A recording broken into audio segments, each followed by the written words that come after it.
So I see on a daily basis some of the myths that are surrounded or perpetrated by the companies in order to trick you to allow them access onto their property. They're very well trained in flouting the grey areas of the law and espousing to you what their interpretation of the law is and telling you what you're entitled to. And because we deal with this every day, we get to see those practices, and I thought I'd share some of them with you today. And I've basically gone through the top 10 porcupines that we see on a fairly regular, unfortunately on a fairly regular basis.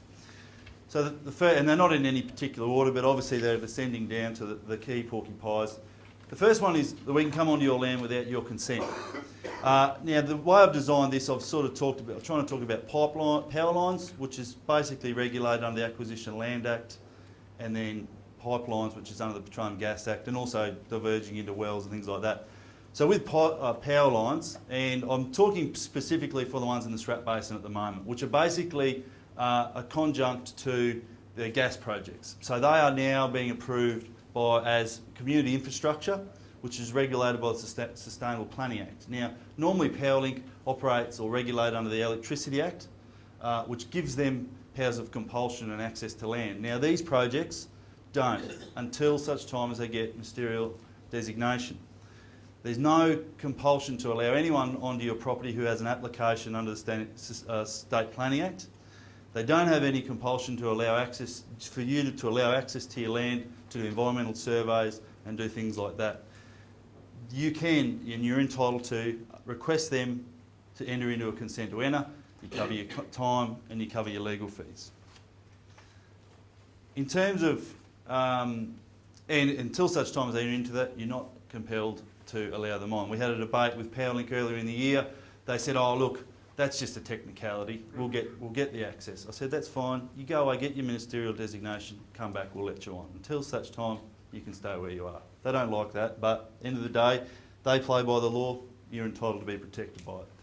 In terms of pipelines, gas wells, those affected with gas would probably be aware of what a preliminary and advanced activity is. A preliminary activity, the company usually, first contact you have, say, look, we want to come on, we want to come and scout a few wells, we want to put a pipeline in here, we want to check a few fluffy bunny rabbits, and we're going to come on and drive all over your property.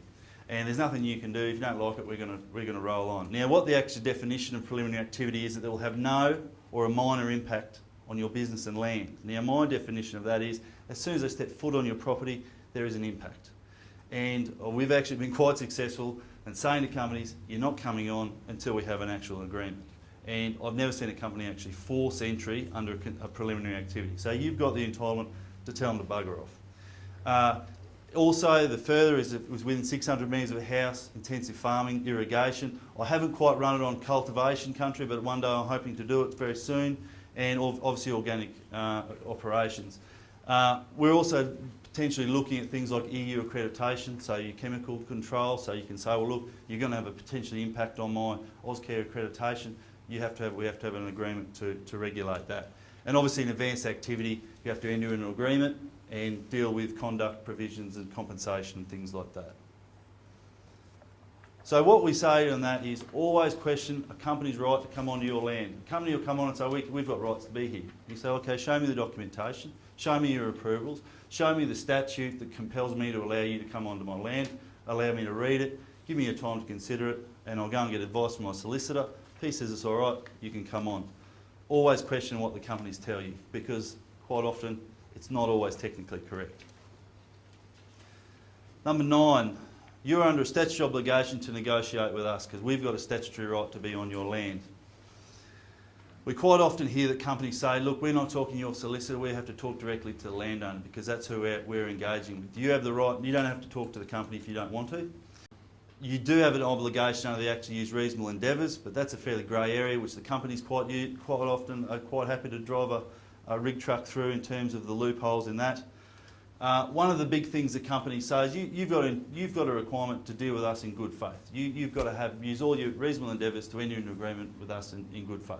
There's nowhere in the Act, on the Petroleum Gas Act, that says you have to use good faith. You can use whatever, you can use all your rights to protect your own commercial and legal interests. There's no obligation on you to help facilitate the company to do activity on your land.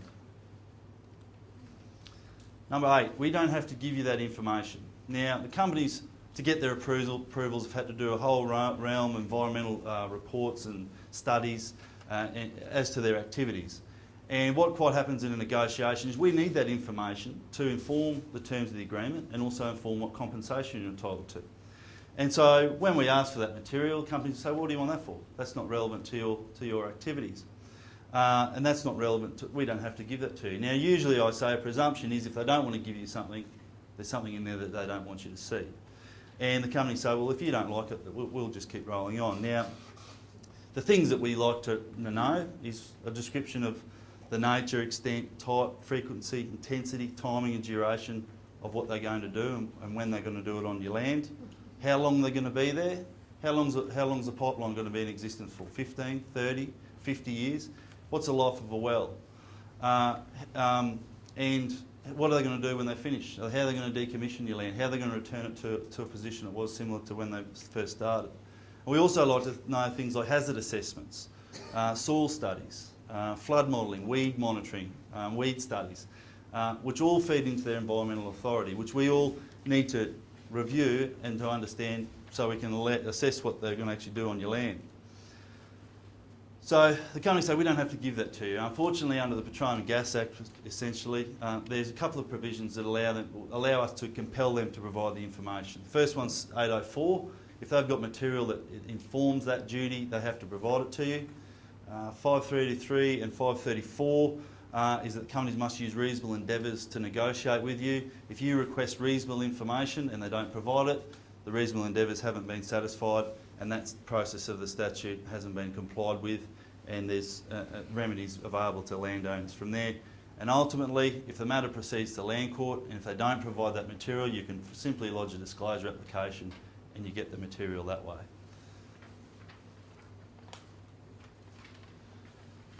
Seven, we don't spread weeds. Which we hear all the time. We do not spread weeds. We've received on several of our clients on big field developments, 100 plus wells, we've actually engaged experts who've said to us and reviewed the Environmental Authority, reviewed the weed management plans, actually reviewed what the companies are going to do and have basically said that they are deficient. The approvals that the companies have is for whole of project. So if you've got a property at Chinchilla, you're regulated the same as a property at Gladstone. And so the weeds in those areas might vary, but the process to manage those weeds is essentially exactly the same. Breaches are very rarely regulated and enforced. There's obviously a long lead time. I heard a report the other day of a weed coming up 12 years after a pipeline was constructed, but because it was right along where the pipeline was, the company couldn't get away from it. And what will happen, I've heard the example of a weed outbreak has occurred. The company's come and sprayed the weeds. Next year the landowners rang up and said, oh, those weeds are back. The company said, no, they're not our weeds, we got them last year. So they spread the weeds, but then they don't regulate them. Essentially, the approvals for the weed management are not sufficient to be able to comply with biosecurity compliance and are not site specific to your property. So any weed management process are essentially deficient. 6, which I hear this on a daily basis, we are strictly regulated. Our environmental authority ensures that we will not cause any unreasonable loss or damage to you. That is a porky pie. The EAs and management plans, as I said, are not site specific. They haven't come onto your land and done a review of how they're actually going to manage and comply with their environmental authority on your land. It's difficult to establish liability for a breach. And as I said, they're not adequately enforced. For example, one breach of environmental authority was an instance at Rolleston Mine, the 2008 floods up at Rolleston. They released undisclosed amount of water. It was rumoured that 100,000 megalitres of pit water went into the Nagoa River, clear breach of their environmental authority, and they were fined $2,000. So even where you can establish a breach, the fine is pitiful. So what pressure is there on the companies to make sure they do the right thing? So on to item 5, my pet favourite at the moment. We do not have to pay for your time, which is a lovely concept. For a project you don't want, that's going to benefit a multinational company who's going to make billions of dollars, and your involvement in the project is pro bono. And the companies expect you to donate your time, your resources for their profits. Wonderful concept. Unfortunately, it's not legally sound. The way we look at management time, we basically break it down to understand how it's put together is three components. So there's the first stage, your time spent negotiating the contract, which could be in existence for 100 years. If you enter into a CCA with a company, some of it say for the life of the tenement. That tenement could go for 100 years. So you would enter into that contract considering that this is not just generation, this is multi-generation. And to consider that you don't get spent for your time in reviewing that, I think is abhorrent. The next management time component is inspection during their construction activities. The biggest impact you have is when they're putting the pipelines in or they're putting the wells in. And your time making sure they are doing what they're supposed to be doing and that your business is not being impacted. And the third one is your ongoing management time compliance. So how much time you'll have to spend into the future cleaning up their mistakes. Now, very smart company lawyers have read the Petroleum Gas Act and said there's actually in that act, it doesn't actually say anywhere that we have to pay for management time. However, there's various compensatable items that are regularly applied by both the Land Court, paid by companies, by the Land Court under various jurisdictions without actually specifically going through and listing every item of claim. And I'll go through and show you some of what the courts have actually said in relation to putting management time components together. So what the Petroleum Gas Act actually says is this is what the compensatable effects are. And I won't go through them, you can read them. And you've got the handouts there as well. So things, deprivation of the surface of the land, diminution of its value, your accounting, legal and valuation costs, and then consequential damages for the eligible claimant incurs. Now we consider that there's essentially three heads of compensation, not just one, or not zero, or one, there's three. Firstly, diminution in the value of the land. So if you're going to sell your block and a prudent and potential purchaser comes and says, right, you've got a pipeline planned for your land, how much would that person discount just having to know, especially if you drive between Miles and Wandarwin and see that lovely pipeline that one of the multinational companies, I think they're British, are putting in. How much would they discount your land by having that pipeline on there? How much time would they think they have to invest on monitoring livestock and weeds, erosion and things like that? The second one is any cost, damage or loss arising from the carrying out of the activities. So that is the things that you have to do, the impacts to your business as a result of their activities.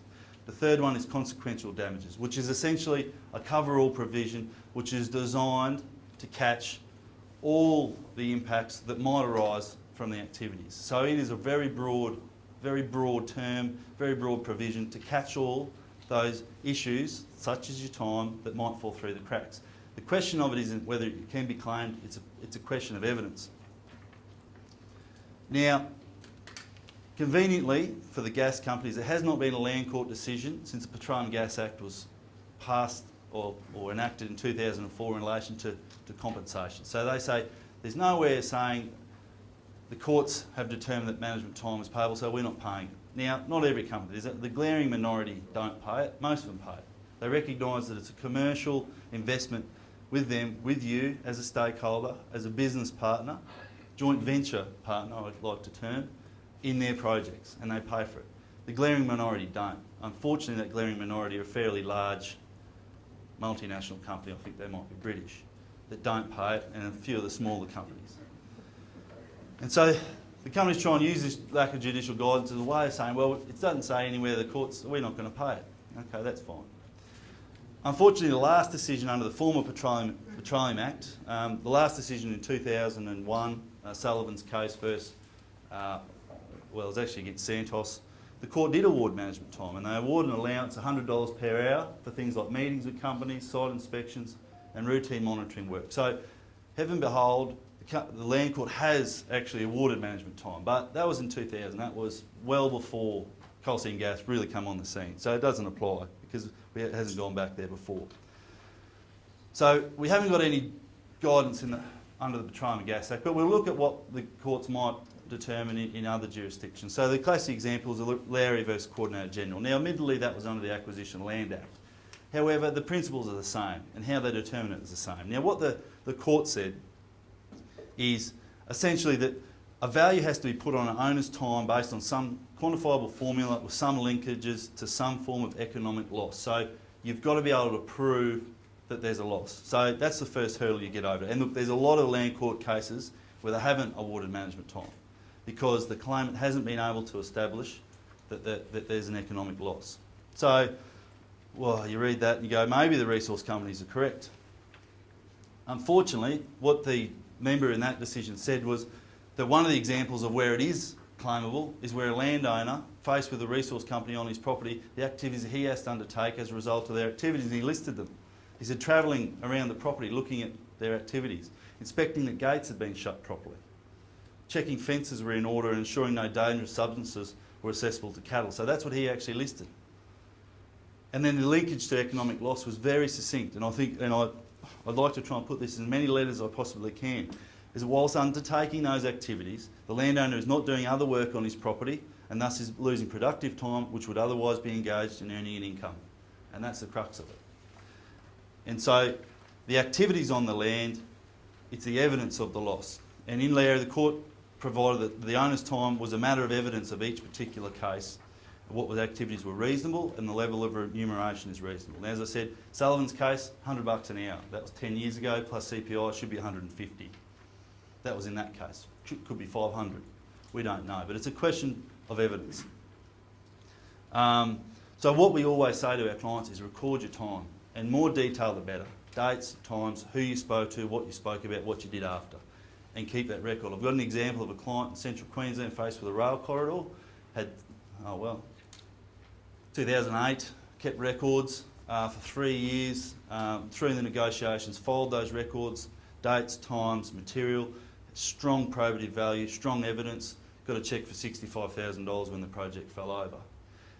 It's not just as simple as saying, oh, well, I went and did this, I went and did that. You've got to write it down. And what we always say to our clients is keep a diary. There's two most critical things you can keep in utility these days if you've got a gas company, is a diary and a camera. Or you can always have a voice recorder, but that's not probably a bit sneaky. Show photos of the disturbance and show me the impacts to your time, and we can run it to court. And as I said, dates, times, names, descriptions, and what occurred. The fourth one, we don't have to pay your legal valuation accounting costs until you sign the agreement. So some companies, what they'll try and do is they'll try and use the leverage between you and your solicitor and the costs of that advice to pressure you into signing the agreement, because they'll say if you don't sign it, you're going to have to pay your solicitor. What the Act says is legal valuation and accounting costs are actually compensatable effects. So rather than under the Acquisition of Land Act, where it's actually a compensable item or a cost claim, it's actually a compensable effect. So the legislature has interpreted that your costs are actually a claimable item as a result of those activities. And what it actually says is that accounting, legal or valuation costs the landowner necessarily and reasonably incurs to negotiate or prepare a conduct and compensation agreement. Nowhere in there does it say on execution. And I suggest to you, if a company says, oh, well, you've been too difficult, we're going next door, you're going to be lumped with your legal fees, you get your solicitor to chase them for the costs. Because at the end of the day, that's what the legislation says. Under the Acquisition of Land Act is a little bit different. Is you're actually not entitled for those costs until such time as you get your notice of intention to resume. So this period now, say for Powerlink, where they're coming on and off your land, you can't actually technically legally claim those costs at that point. That's why it's imperative you enter into a consent to enter agreement. Get your costs met there, and then you can claim them from the notice of intention to resume moving forward. 3. This is my favourite, and I love it. Every time a company says it to me, because we're going to get a win. If you don't agree, we're just going to compulsory acquire your land. Now, most of the CSG projects, APLNG, KIDG, CLNG, have received what's called approval for infrastructure facility of state significance. So they essentially are doing projects that the state government can't afford to do themselves. If IFS approval is given, it gives the companies basically the powers of the state to compulsory acquire your land. So they can go to you if they can't reach agreement, say for a pipeline, acquire the interest in the land, go to the minister and get approval. But there is a process they have to go through, unfortunately, for the companies.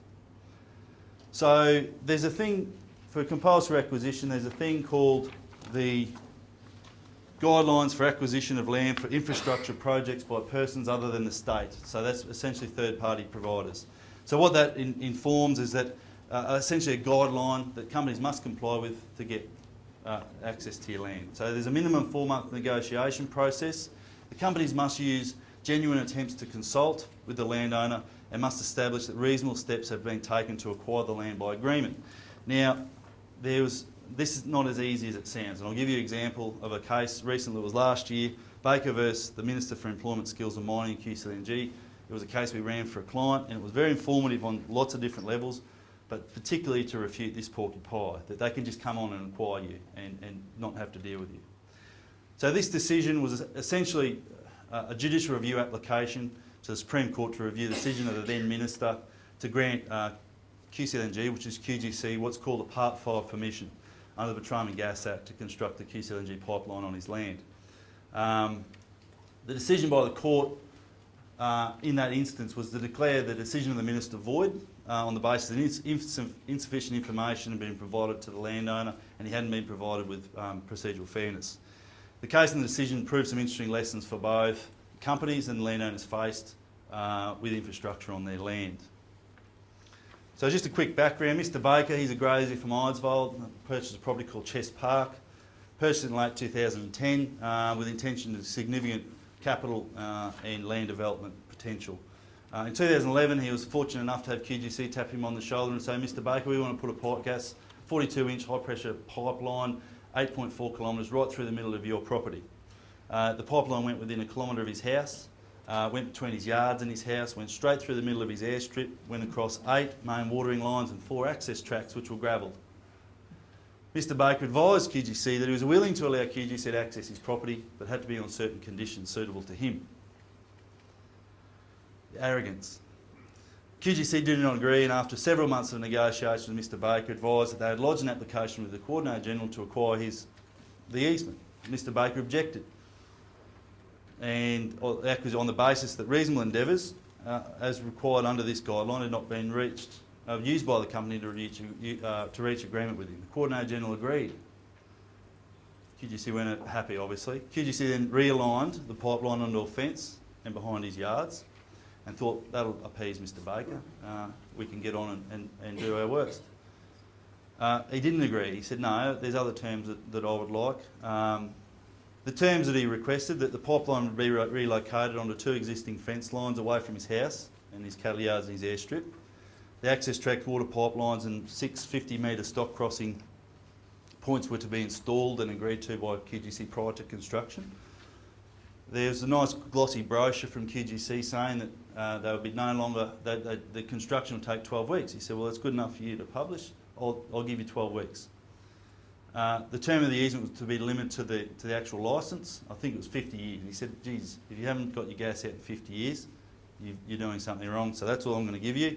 He said, on decommissioning, he said, I don't want dirty steel pipes littering my paddocks. He said, you've got to enter into an ongoing covenant to ensure the pipeline causes no future erosion, subsidence or contamination in the future. If you do, you pull it out or you grout it. QGC weren't happy with that, so they reapplied to the Coordinator-General on the basis that out of 120 out of the 121 landowners had already agreed Mr Baker was the only one standing out. Mr Baker said that's probably not a bad position to be in. They applied again to the Coordinator-General, got knocked back. So QGC ran the ball up twice, got knocked back. So then we started into this. On the 24th of December 2012, I'm preparing for Christmas holidays. Mr Baker's preparing for Christmas holidays. He receives a consultation notice in relation to a Part 5 permission application. I'd never heard of a Part 5 permission, so I'm flicking through the Petroleum Gas Act going, what are these things? Later disclosure that there'd only been 4 ever used in Queensland. QGC had all 4 of them. The Part 5 application essentially allows a licence holder, because they've already got their licence, so they've got their pipeline licence, but it doesn't allow them, given their easement, they've got to actually go and acquire that. So what this Part 5 allows them to do is it gives them the licence, allows them to go onto Mr Baker's land, construct their pipeline for 9 months, which essentially gives them enough time to compulsory acquire it. So come back from Christmas holidays. Mr Baker obviously was very happy to receive that in the mail. 20th of January, we start the negotiation period. We get a copy of it on the 24th of January. We lodge an objection on the 14th of February. So we lodged the objection on the 14th of February. On the 17th of February, the Minister granted the Part 5 permission. Now, it's an interesting date because that was the last day before the former state government went into caretaker mode. Came at 4:45. And I thought, these guys have been lining me up for years, just for this moment. So we thought, well, we've been wronged. We're going to file a thing called the Judicial Review application. So on the 12th of March 2012, we lodged the application against the decision of the Minister on the basis that Mr Baker hadn't been provided with procedural fairness. QGC joined as second respondents. We argued that he hadn't been, and in the Part 5 application, didn't actually give us a map that showed where the pipeline was going to go. And when we give our brief, was about this big to our QC. He opened the first page. He goes, "Where's the map?" I said, "We never got one." He said, "Oh, don't worry about it. It'll take care of itself." I thought, all right, that's why you're paying 15 grand a day. I said, no worries. So QGC, we argued that they hadn't used reasonable endeavours to consult because they hadn't provided us with sufficient information and they hadn't tried to negotiate on the terms of the easement. We felt the terms of the easement were reasonable.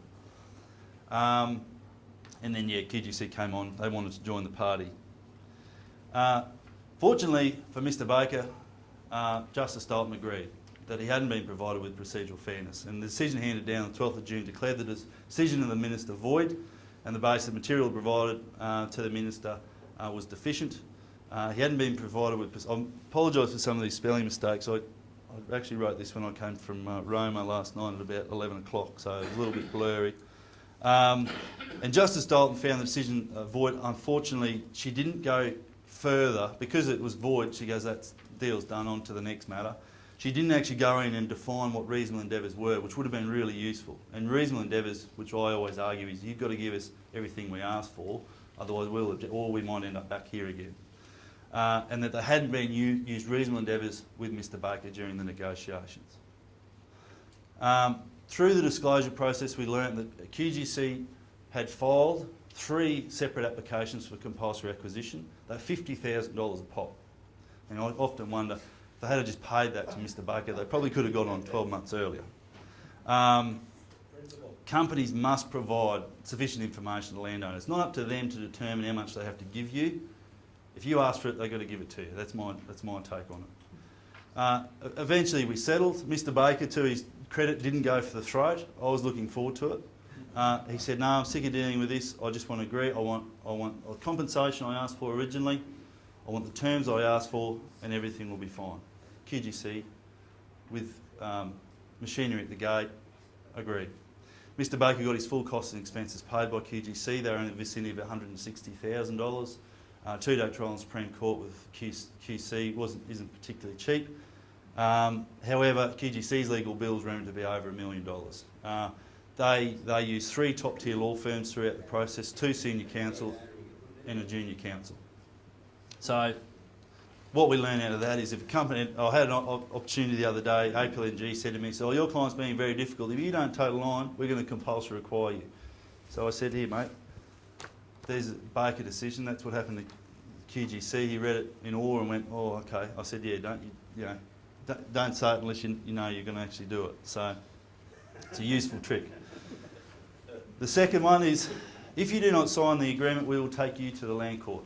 And I hear it and most people dealt with a company, in the first contact with you, they'll say, "Look, we can't reach agreement. I've just got to disclose this to you, that if we can't reach agreement, we can end up in the land court. We don't want to go there, but that's what." And so from the first contact you have with them, there's this cloud over your head. It's a porky pie. What happens is, under the Petroleum Gas Act, there's a statutory time frame for negotiation. So just briefly, they'll give you a notice of intention to negotiate. That's a minimum 20 business days negotiation period. Now, if you're negotiating a 100-well agreement and you're trying to squash that out in 20 business days, good luck to you. Companies reckon you can do it because you just have to agree to everything they say. If you can't reach agreement, they give you a 20 business days election notice.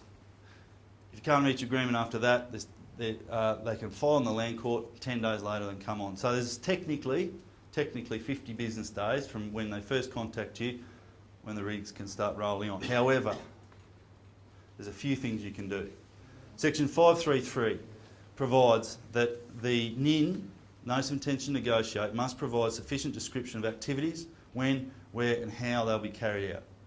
Regularly, NINs are defective. I had one recently on Wednesday. Company was trying to force it down our throat. The DERM officer, authorised officer, looked at the NIN and said, how big's this guy's property? We don't know. NIN's defective, threw it out, start again. And it's never been challenged that the NINs actually are, because we don't think that they provide sufficient information to allow you to put your mind to actually what's going to occur. So it's never been tried. So, but if they want to force a point, we object to the NINs.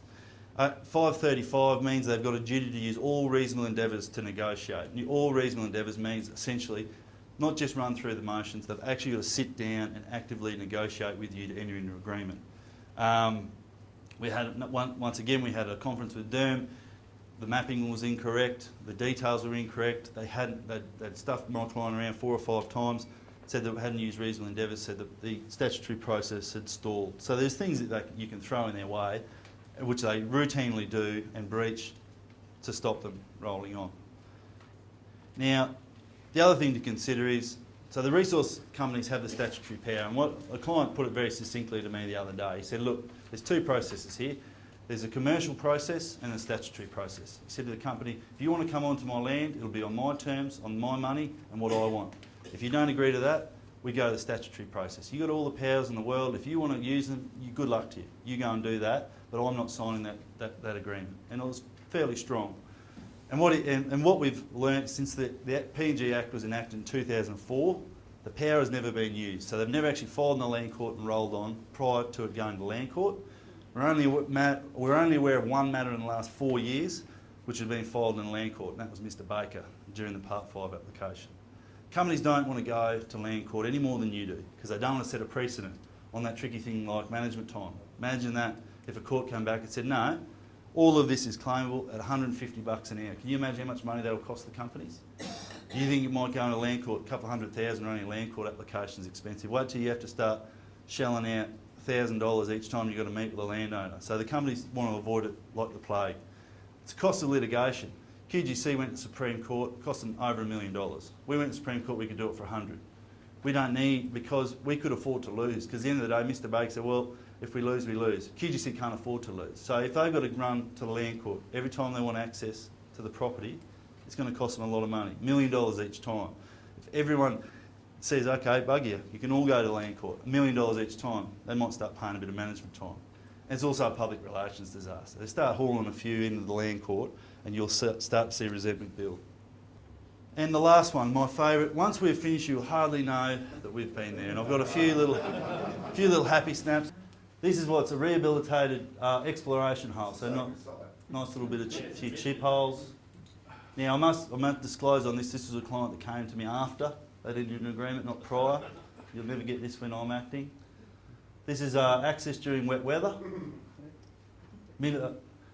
This is access down a fence, which was not defined. This is a fenced off, rehabilitated sump pit. This is a stock-proof sump pit. You'll see the minimal livestock disturbance. They love this, as you'll know, Richard, they love this orange stuff. Edible. Once again, look at this. Wonderful livestock, livestock proof. You'll hardly know. This is a seismic line. Saying everyone's got having any negotiation with a seismic line. If they say, oh, you will not know we're there 2 weeks after, this is what they look like. This is a best practice pipeline installation. This isn't on Mr. Baker's property, but this is the fortunate landowner at Galuga. This might be your place, Dale, is it? Where's Dale? The company's trying to tell you that it's a low-scale industrial activity. I mean, you come and see the pictures, and if I had have shown pictures like this rather than the glossy brochures prior to getting people, the 120 landowners to sign up, how many do you reckon they would have actually signed up? It was interesting, I went back, we actually tendered in the Baker matter, we actually tendered the glossy brochure that QGC did as part of an affidavit, and the pipeline they used was a 4-inch water pipeline, and contractors standing around this little pit, and we tendered the actual photos of what it looked like, and the judge was just horrified. Here we go. This is, well, I suppose the good thing is the pipeline's actually going in the ground. It's better in going in than just sitting above it for 2 years. Once again, it lost. There's coal seam gas industry in harmony with livestock, nice drinking. Unfortunately, this is on the easement and a road embankment contaminates and contaminated. Actually, there was a diesel slick on here on top of the water. The cattle don't seem to mind it until they die. This is a Powerlink gate. They never leave gates open too, by the way, so you can believe them when they say that. No matter how, and don't ever bother about trying to use a cocky gate, a wire gate. You have to have steel gates like this, and the company say, oh, well, you're getting a good run because you're getting good gates out. So the gates aren't for me, they're for you, because you can't shut them, even when they're like this. Can't even shut them. And like you see the livestock there, these livestock were pretty well trained, but I think these were supposed to be in this paddock, but we don't know. But they won't pay for your time to remuster them either, so that was interesting. This is an adjoining infrastructure claim. Here's a 3,000 man camp right on the boundary. This client here can't claim any compensation, but this is what's going on next door. Low impact. This is a weed washdown bay. This is best practice too. Bit of tank. And this is one of my clients' front gate. 3,000 acres, front gate, and this is one of the, I think it's APLNG's, one of their big compressor stations with drill rigs and everything at the front gate. So that, and he's got no wells on him, so he can't claim any compensation. Visual pollution. Noise, oh yeah, terrific. So just in conclusion, I just say to clients all the time, be sceptical of what the companies tell you. They'll float out with some bloke who used to own a block that went bust, and he said, oh, I know about cows, I know about this, I'll look after you. Problem with him, he'll probably be working for another company next month and they'll have some other bloke in there. So just be always sceptical, question, continually question. And the thing what really upsets me with it is companies use that trusting nature of landowners, of getting a deal done on a handshake, to sign people up to these long-term agreements, and they use that faith, that good faith and trust, to against them, and that's what I really object to. And it's a foreign process for a lot of my clients because they're like, oh look, he's a really good bloke, I don't want to upset him. I said, well, you're not signing a deal with him, you're signing a deal with some overseas multinational company. So you got to, and that's the strategy they use.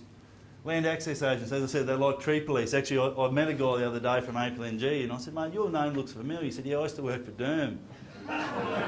And he, was it? Oh, Which one?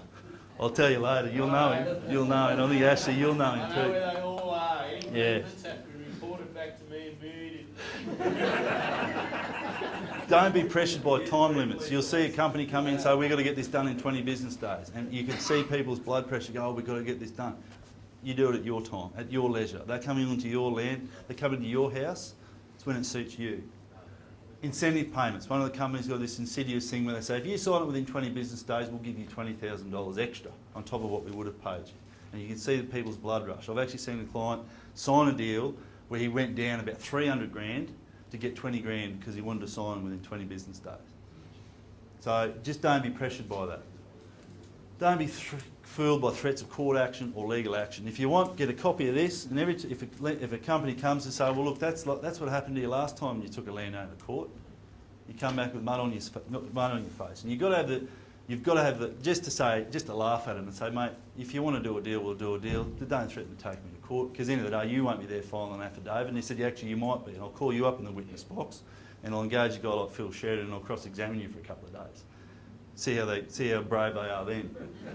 And I keep saying to people, seek external assistance. I do this every day. I see clauses, I see negotiation tactics, I see valuations, I see experts every day. Landowner will do one of these, potentially one, say a CCA or a pipeline easement or a power line easement. You'll probably do one, well, some of you will probably be misfortunate enough, you'll probably do several of them. By the end of it, you'll know more about them than me, but you'll do one probably in your whole lifetime, and that agreement could last for a lifetime. So it's important you get it right, because once you sign the dotted line, there's no, oh geez, I made a mistake, can we amend that back out? Poor people at Galuga Bar that were tricked into thinking that they'd only be there for 12 weeks, they were there for 2 years. No more compensation, you sign the deal. And once it's inked and it's registered on title, it's there. So you've got to get assistance, and it's available to you. As Dale said, there's some good solicitors, there's some good valuers, there's some good accounts around that can give you the right advice and right direction. And engage your solicitor early. and set the ground rules from day one. A lot of people say, oh, we'll just let them on and come and do this. Oh, we'll let them on and come and do a couple of wells here. Oh, we'll let them come on and do a bit of it. You're already on the slippery slope. You've got to set the process up early.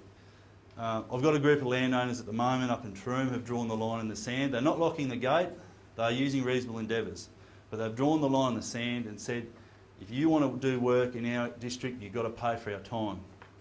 And I started with one, and it's on a little seismic, so not even permanent infrastructure, little seismic lines.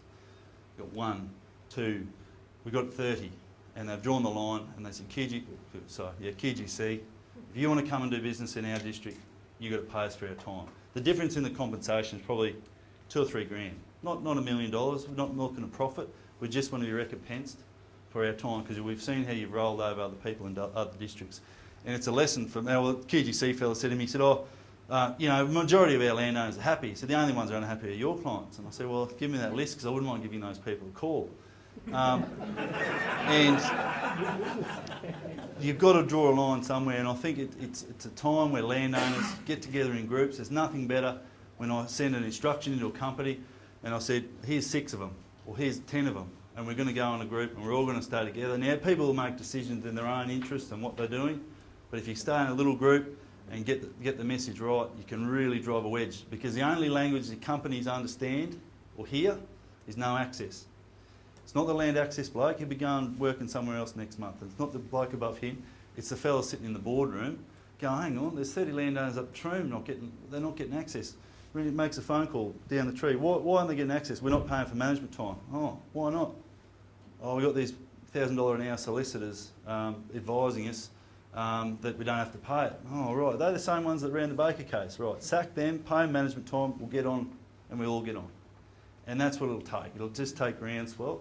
And if people draw the line, we'll eventually get an outcome. And at the end of the day, you just call the porcupines for what they are. And just have, I suppose, just the companies like the confrontation. If you just put it back in their face, put them to point, put them to proof, they usually go to water.